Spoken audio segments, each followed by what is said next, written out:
네, 안녕하세요, 여러분. 우리 지난 시간에 이어서 비오사바트 법칙 예제들을 좀 볼 겁니다. 그래서 지난 시간에 우리가 비오사바트 법칙을 최종적으로 이런 미소 단위로 미소 자속 밀도에 대해서 실제로 선전류가 만들어내는 미소 자속 밀도에 대해서 관계식을 유도를 한 바가 있습니다. 유도하는 과정들을 여러분들 다시 한번 꼭 기억을 하셔야 하고요. 그리고 그 결과를 이용해서 이 비어사바트 법칙이죠. 비어사바트 법칙을 이용해서 우리가 이렇게 무한한 길이를 가지는 길이가 2L이죠. 2L을 가지는 길이 L이 두 개 있는 이런 유한한 길이의 도선에서 만들어지는 전류가 이 도선 위에만 있을 때 존재할 경우에 그런 선전류 도선에 의해서 유한한 길이의 선전류 도선에 의해서 만들어지는 자속 밀도 그리고 벡터 마그네틱 포텐셜을 우리가 유도를 했습니다. 그래서 벡터 마그네틱 포텐셜을 먼저 유도하고 자속 밀도를 유도하는 과정들을 예제로 보여줬고요. 비어사바트 법칙을 이용해서 바로 그것을 적용해서 푸는 문제도 우리가 봤습니다. 그래서 이렇게까지 우리가 진행을 했고요. 그리고 나서 이제 우리가 계속해서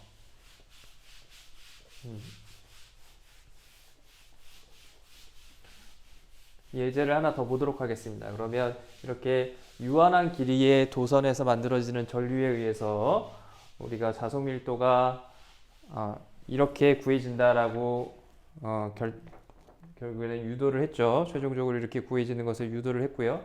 그럼 다음 예제에서는 우리가 이 결과를 이용해서 푸는 문제를 한번 보도록 하겠습니다. 유한한 길이의 도선인데요. 역시 마찬가지로 유한한 길이의 도선인데 Z축이 있을 때 그거의 중심에서 O라는 중심에 있을 때 우리가 여기에 이런 정사각형 형태의 도선이 있다고 가정을 해보겠습니다. 그래서 이 도선의 길이가 이 도선의 길이를 우리가 L이라고 했을 때 이 도선의 길이를 W라고 했을 때 W라고 하고요.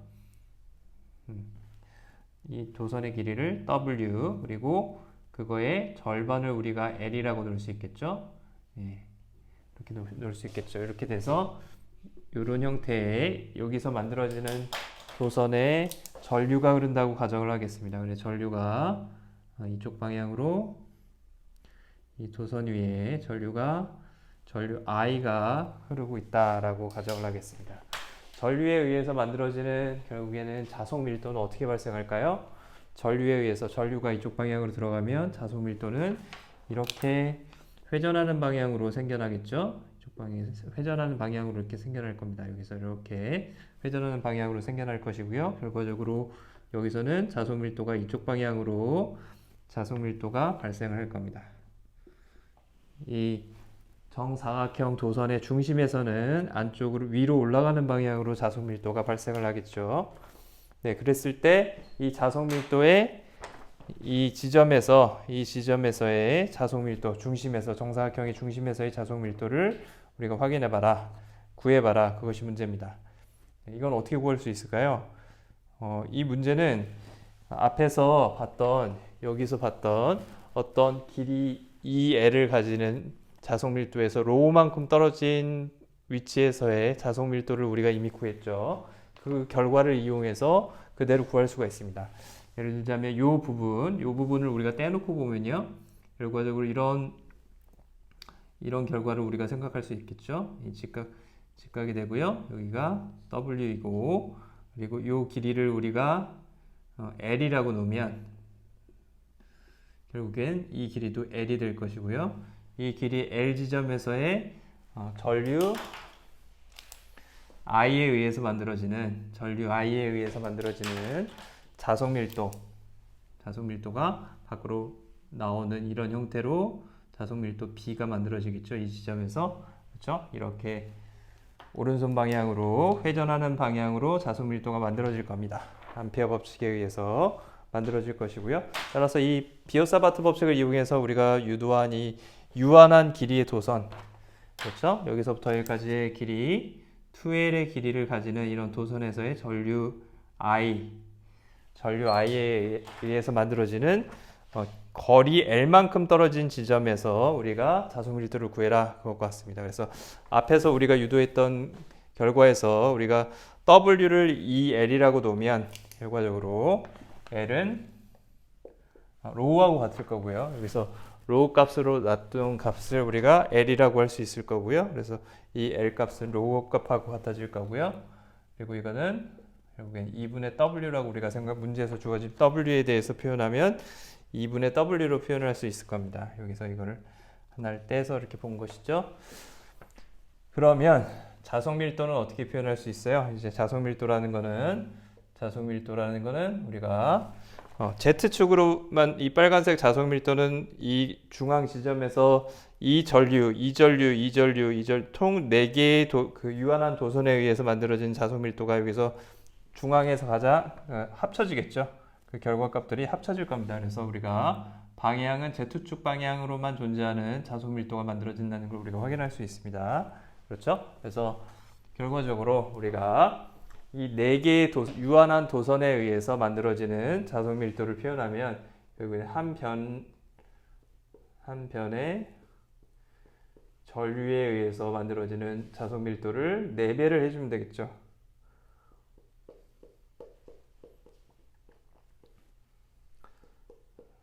발생하는 자속 밀도의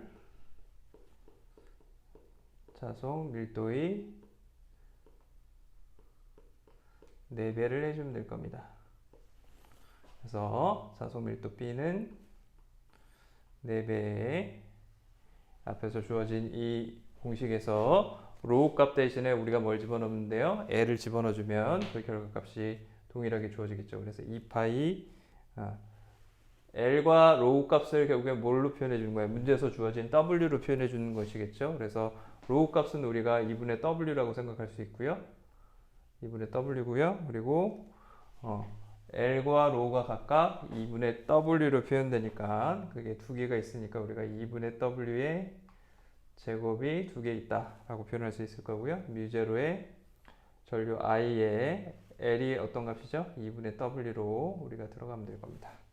그렇게 되면 이 각각의 값이 약분이 될 것이고요. 결과적으로 주어지는 결과는 이거의 크기가 지금 BZ가 될 것이고 파이 방향이 아니라 이제 어떤 방향이죠? Z축 방향만 존재하겠죠. 그 원점 5에서 발생하는 자속 밀도는 Z축 방향으로만 존재하겠죠.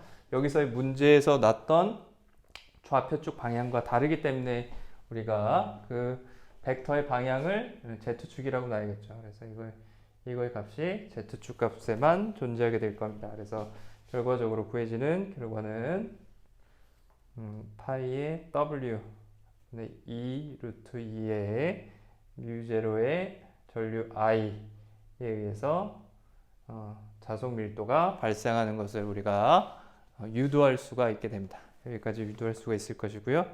여기까지 이해되셨나요? 그래서 우리가 만약 이런 문제가 주어진다. 문제에서 이런 정사각형 도선에 의해서 만들어지는 도선 전류에 의해서 만들어지는 자속 밀도를 중앙에서 구해라. 이런 문제가 나오면 어떻게 구할 수 있는 거죠? 이 각각의 도선을 어떻게 해주죠? 이런 원통형 좌표기 위에다가 먼저 놓고 거기서 우리가 원통형 좌표기를 이용해서 비오사바트 법칙에 의해서 이렇게 그 유한한 도선 하나에 의해서 만들어지는 직선 도선 하나에 의해서 만들어지는 자속에 대한 수식을 구하고 그놈을 4배를 하고 그리고 주어진 문제 W에 대해서 그 각각의 변수 값들을 대입해 가지고 우리가 구할 수가 있다는 것입니다. 자, 여기까지 되셨나요? 그 다음 다른 예제를 하나 보겠습니다. 또 하나의 예제를 볼 텐데요. 이번에는 직선 도선이 아니라 원통형 원 루프로 이루어진 도선을 우리가 한번 볼 겁니다. 그래서 X축, Y축, 우리가 Z축이 있을 때 원형으로 주어지는 이런 폐회로 루프를 우리가 가정을 해봅시다. 폐회로 루프가 반지름 B를 가지고 이렇게 주어진다라고 가정을 하겠습니다. 반지름이 B고요. 각각의 지점에서 반지름이 B 이렇게 주어지는 폐회로 루프가 존재할 때 여기에 전류 I가 흐르게 됩니다. 전류 I가 시계의 반대 방향으로 전류 I가 이렇게 흐르고 있고요. 그랬을 때 우리가 어떤 포인트 P에서 P라는 지점에서 점에서 이거의 위치는 Z축 위에 있고요. 그래서 좌표가 0,0,Z가 될 거고요. 이 지점에서 우리가 이 전류 I에 의해서 결과적으로 만들어지는 그 자속 밀도를 구해라 보시면 됩니다. 그래서 전류 I에 의해서 만들어진 자속 밀도는 이 바깥쪽에서 이렇게 도는 전류에 의해서 안쪽으로 들어가는 자속 밀도가 나오니까 결과적으로 자속 밀도는 위쪽 방향으로만 존재하게 되겠죠. 그 결과를 우리가 따져보도록 하겠습니다. 그래서 어떤 임의의 지점, 이 전류가 존재하는 지점에 대해서 우리가 각각의 위치를 한번 생각해 볼 텐데요. 이 각도를 우리가 파이 프라임이라고 하고요. 그리고 이 지점에서 우리가 측정하는 지점까지의 이 위치 벡터를 우리가 R이라고 하겠습니다. 방향 벡터를 R이라고 하도록 하죠. 그러면 우리가 이 지점은 뭐가 되죠? B, 파이 프라임, 0이 되겠죠.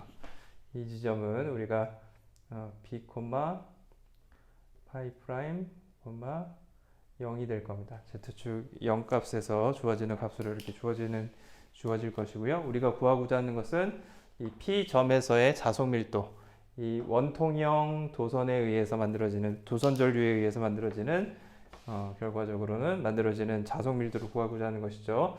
이 결과적으로는 우리가 원통형 좌표기에서 비오사바트 법칙을 적용해서 최종적으로 구할 수가 있습니다. 비오사바트 법칙이 여기 적혀 있죠? 이 값을 다시 한번 적용을 해보도록 하겠습니다. 그래서 R 3승분의 DL 벡터의 프라임 R 벡터 이렇게 정의를 한다고 했죠. 이 R 벡터는 전류가 존재하는 공간, 전류가 존재하는 위치에서 측정하는 위치까지의 방향 벡터를 우리가 R 벡터라고 했고요. DL 프라임 벡터는 뭐예요? DL 프라임 벡터는 전류 I가 도는 그 도선, 그렇죠? 전류 I가 존재하는 그 도선에서의 미소 길이 벡터를 의미합니다. 그래서 이 지점에서는 미소 길이 벡터 DL 벡터가 이렇게 존재하게 되겠죠. 접선 방향으로 존재하는 이 벡터를 우리가 DL 벡터라고 합니다. DL 벡터 프라임이라고 하죠. 프라임이 붙는 이유는 뭐였죠? 전류, 자속 밀도를 만들어내는 소스가 존재하는 위치라고 그랬죠. 그 부분에서의 값을 우리가 DL 프라임 벡터라고 하니까요.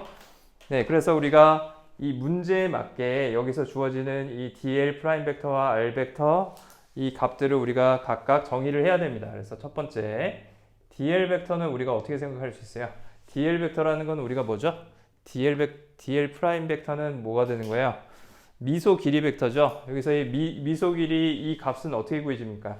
원통형 좌표기에서 우리가 결국엔 뭐죠? 파이 프라임 방향으로 결정되는 미소 길이 벡터는 어떻게 정의된다 그랬어요? 이 DL 프라임 벡터라는 건 결국엔 뭐죠? 여기서 이 값을 매우 작은 각도 d 파이 프라임에 대해서 정의하게 되면 이 길이를 우리가 정의해야 되는 거죠. 이 길이가 뭐가 되죠? 이게 DL 프라임이 될 거고요. 파이 방향으로의 DL 프라임을 붙여주면 결과적으로 됩니다. 이 DL 프라임이라는 건 뭐죠? 이 길이가 뭐죠? B죠. 그럼 이 DL 프라임은 뭘로 정의될 수 있어요? 미소 각도 d 파이로 정의할 수 있습니다. 반지름 B에다가 d 파이 프라임을 곱해주면 여기서의 호의 길이가 결국엔 직선의 길이처럼 동일하게 돼버리죠. 그죠? 그래서 DL 벡터 프라임이라는 거는 여기서의 직선의 길이인데요. 그거는 호의 길이하고 매우 작기 때문에 매우 작을 때는 호의 길이와 직선의 길이가 거의 같게 되겠죠. 그래서 DL 프라임이 B, D 파이 프라임이 되고요. 방향은 어떤 방향이 돼요? 방향은 D 파이 프라임이 되고요. 방향은 파이 방향 단위 벡터로 우리가 표현을 할 수가 있습니다. 원통형 좌표기에서 이렇게 도는 방향으로의 우리가 단위 벡터를 표현해 주죠. 그럼 R 벡터는 우리가 어떻게 표현해 줄 수 있어요? 이제 R은 우리가 여기서부터 이쪽 방향으로 주어지는 벡터니까요. 결과적으로 방향 벡터가 총 두 개가 있죠. Z축 방향과 그리고 안쪽으로 들어가는 마이너스 로우 벡터, 그렇죠? 로우 벡터가 들어갈 겁니다. 로우 벡터 방향으로는 얼마만큼 이동하죠? b만큼 이동합니다. 마이너스 b만큼 이동하게 될 거고요. 그리고 z축 방향으로 우리가 z만큼 이동하니까 z축 방향 단위 벡터 두 개를 더해주면 r 벡터 이렇게 주어지겠죠? 이해되시나요? 다시 표현해주면 우리가 r 벡터가 뭐냐? r 벡터라는 건 뭐냐면 이쪽 방향으로 마이너스 b 로우 벡터. 로우 벡터가 이쪽 방향으로 나가는 단위 벡터잖아요. 그렇죠? 그리고 이 길이가 b니까 이렇게 표현할 수 있고요. 그리고 뭘 더해주면 되는 거예요? z의 z 벡터 두 개를 더해주면 r 벡터를 우리가 생각할 수 있을 겁니다. 여기가 이제 원점일 거고요. 여기가 p 지점인 거죠. 이해되시죠? 네, 그래서 r 벡터를 우리가 이렇게 우리가 벡터로 표현할 수가 있습니다. r의 길이는 어떻게 돼요? r의 길이는 b제곱의 z제곱으로 우리가 그거의 스퀘어 루트 값으로 표현할 수가 있을 겁니다. 이렇게 우리가 문제에서 주어지는 세 개의 변수 값들을 우리가 문제에서 주어진 형태로 표현해 주는 게 첫 번째 비오사바트 법칙을 푸는 방법이죠. 암페어 법칙도 마찬가지였고요. 전자기하학에서 문제를 푸는 방법이었습니다. 그래서 이렇게 설정을 해주고 나면 이제 결국에는 대입해서 전체 자석 밀도를 다 구할 수가 있게 됩니다. 우리가 결국에는 미소 자석 밀도를 비오사바트 법칙에서 이 공식으로 주어진 것이죠. 이 주어진 비오사바트 법칙을 우리가 전체 요 dl 프라임에 대해서만 아주 작은 미소 길이에서 벡터에서 만들어진 전류에 의해서 만들어진 요 점에서 만들어진 이 전류, 이 점을 지나는 전류에 의해서 만들어진 자석 밀도의 그 결과가 이렇게 주어지는 것이고요. 결과적으로 전체 도선 전류, 원형 전류에 의해서 만들어지는 전류는 적분을 해주면 되겠죠. 선적분을 해주면 됩니다. 전체적으로 그 자석 밀도 B는 전체 dB 프라임을 우리가 선전류 결국에는 우리가 전체 C 프라임이 되겠죠. 요 도선을 우리가 C 프라임이라고 하면 이 C 프라임에 대해서 전체 dB 벡터 하나를 전체를 이 도선 위에서 적분해 주면 되겠죠. 그러면 이 각각의 미소 길이 전류에 의해서 만들어지는 이 점에서의 자석 밀도를 구할 수가 있다는 거예요. 그래서 이 dB 벡터를 우리가 어떻게 구해주죠? 요걸 대입해서 여기다 대입해서 구해주면 됩니다. 그래서 먼저 우리가 구할 것이 이걸 하기 전에 우리가 먼저 구할 것이 결국엔 dB를 구해야 되는데요. dB를 구하기 위해서 필요한 게 뭐죠? dl 벡터 프라임과 r 벡터의 크로스 프로덕트예요. 그렇죠? dl 벡터 프라임과 r 벡터의 크로스 프로덕트한 결과값, 그것을 우리가 구하면 어떻게 구해지죠? 지금 원통형 좌표기잖아요. 원통형 좌표기에서는 단위 벡터가 뭐였죠? 로우, 파이, z 이렇게 표현되고요. dl 벡터 프라임의 우리가 성분은 뭐만 존재하죠? 로우는 없고요. 파이 방향으로 b, d 파이 프라임, 이것이 결국에는 미소 길이가 될 것이고요. 그 다음에 z축 방향으로는 없죠. r 벡터는 어떻게 돼요? r 벡터는 마이너스 b에 0에 z축 방향 z 이렇게 남죠. 얘가 이제 크로스 프로덕트한 방법이었죠.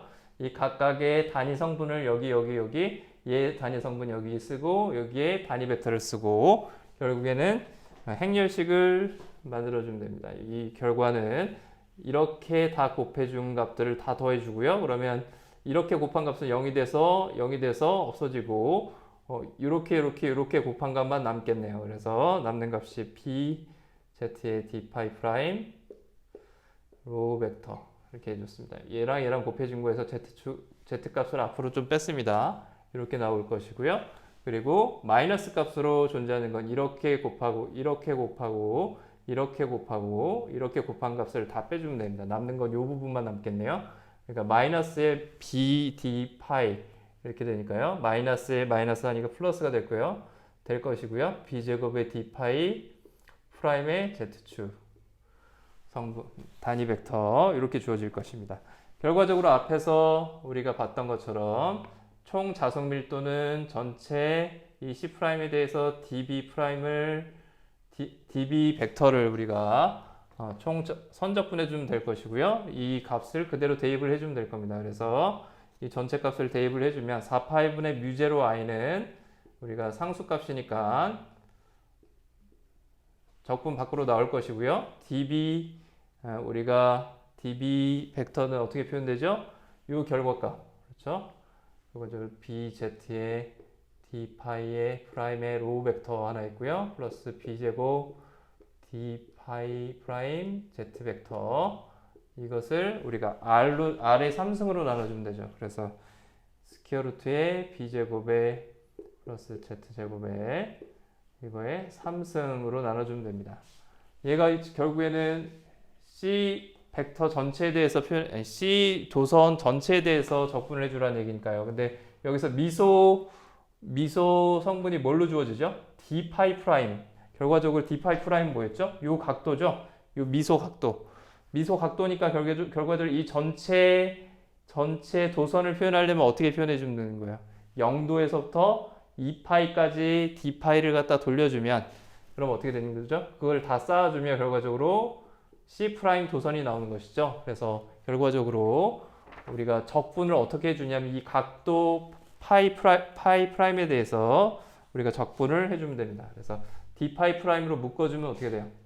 결과를 묶어주면 4파이분의 뮤제로의 i 0에서부터 2파이까지 우리가 b제곱의 스퀘어 루트 b제곱 플러스 z제곱 3승에다가 bz 로우 벡터 플러스 b제곱 z 벡터 그리고 d파이 프라임 이렇게 나오겠죠? 우리 d파이 프라임을 0에서부터 2파이까지 적분해주라, 그런 뜻으로 우리가 문제를 풀어주면 됩니다. 이 결과가 어떻게 주어지나요? 이 결과는 결과적으로 우리가 파이에 대해서 이 전체를 우리가 적분을 해주면 되죠. 적분을 해주면 되는데요. 로우 벡터와 지금 z 벡터가 있습니다. 로우 벡터와 z 벡터가 있는데요. 로우 벡터는 어떤 벡터죠?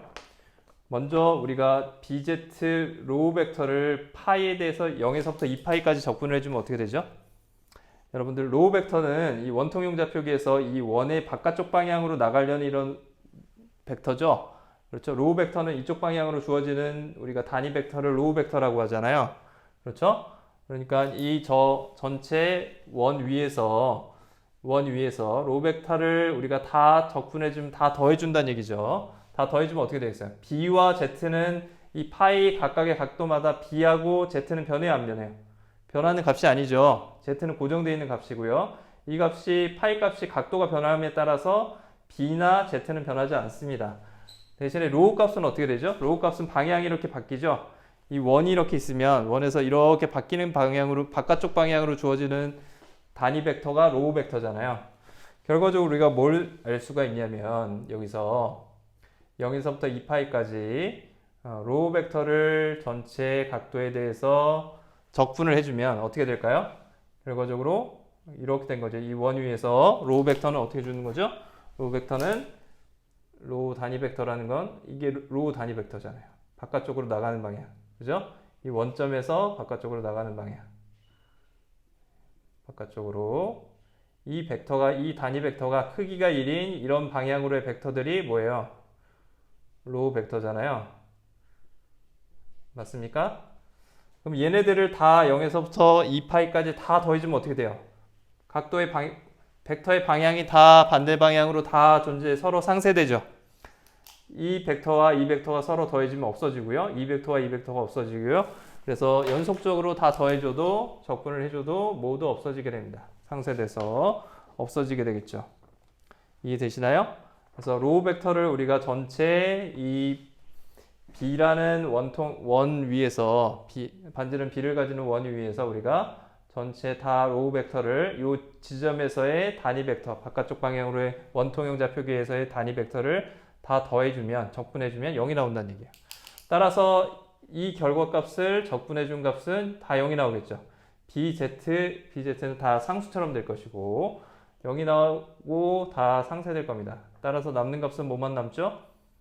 뮤제로의 i. Z 벡터만 남을 거예요. Z 벡터는 어떻게 되죠? Z 벡터는 이 지점 위에서 값이 변하지 않죠. 단위 벡터는. 방향이 다 똑같아요. 그렇죠? 여기서의 z 벡터도 이쪽 방향이고 이 지점에서의 z 벡터도 이쪽 방향이죠. 로우 벡터와 다르죠. 그래서 이 원통형 좌표계의 파이 값이 변하는 거에 의해서 z 값은 영향을 받지가 않습니다. 따라서 이 부분은 그냥 바로 0이 돼서 없어지고요. 이 부분만 우리가 상수처럼 튀어나올 겁니다. 파이하고 무관하니까 상수처럼 튀어나올 겁니다. 그래서 0에서부터 2파이까지 적분하니까 상수를 우리가 정적분해 준 값은 2파이 0 집어넣어서 2파이가 튀어나올 겁니다. 그래서 2파이 b제곱 z에다가 스퀘어 루트의 b제곱에 플러스의 z제곱 3승 이렇게 되겠죠. 요 값이 상수고요. 그리고 어떤 상수값, 이 변수하고 상관없는 상수고요. 0에서부터 2파이까지 정적분해주면 2파이만 나오겠죠. 그냥. 그렇죠? 요 값은 앞으로 튀어나오고 0에서부터 2파이까지 우리가 정적분해주면 2파이가 튀어나올 겁니다. 그래서 이런 결과가 주어지고요. 그래서 2가 없어져서 2와 파이가 없어져서 우리가 결과로 주어진 값은 z를 먼저 쓰죠. 우리가 변수니까 플러스 b제곱 그리고 뮤 제로에 i의 b제곱 이렇게 주어지겠죠. 이런 결과값으로 우리가 구할 수가 있습니다. 여기 2가 나올 거고요. 네, 이렇게 주어진다는 얘기죠.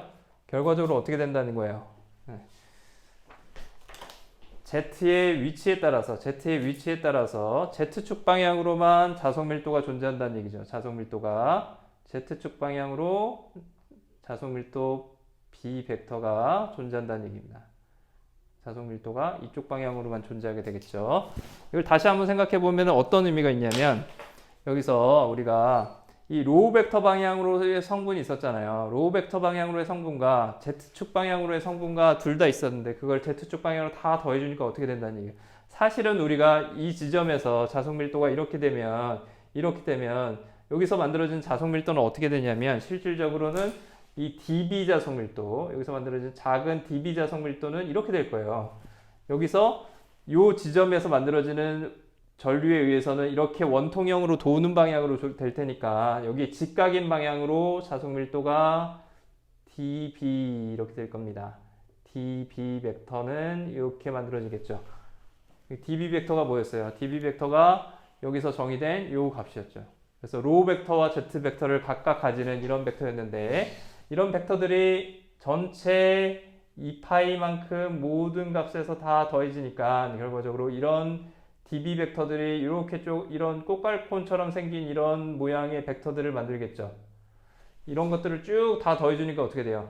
최종적으로 Z축 방향으로 로우 방향은 전체 다 상쇄가 돼버리고요. Z축 방향으로의 이런 자석 밀도만 남겠죠. 이해됩니까? 이 지점에서 요 아주 작은 도선을 지나는 전류에 의해서 만들어지는 미소 자석 밀도는 이쪽 방향으로 생겨날 것이고요. 여기를 지나는 건 이렇게 도니까 자석 밀도가 이렇게 만들어지겠죠. 이 점에서 이쪽 방향으로 주어지겠죠. 그렇게 돼서 전체적으로 2파이를 돌아가는 도선의 전류에 의해서 미소 자석 밀도는 이런 꽃갈콘 모양으로 이렇게 생길 거예요. 그렇죠? 꽃갈처럼 생길 텐데 그 벡터들을 다 더해주니까 어떻게 됩니까? Z축 방향으로만 존재하는 자석 밀도가 나오게 된다는 얘기예요. 여기까지 이해되셨나요? 네, 그래서 원형의 어떤 전류 도선, 선도선, 원형 루프를 지나는 전류에 의해서 만들어지는 자석 밀도 B를 우리가 구하는 방법을 비오사바트 법칙을 이용해서 비오사바트 법칙을 적용해서 우리가 구하는 것을 해봤습니다. 여러분 여기 이해하셨으면 좋겠고요. 그럼 잠깐 쉬고 계속하도록 하겠습니다.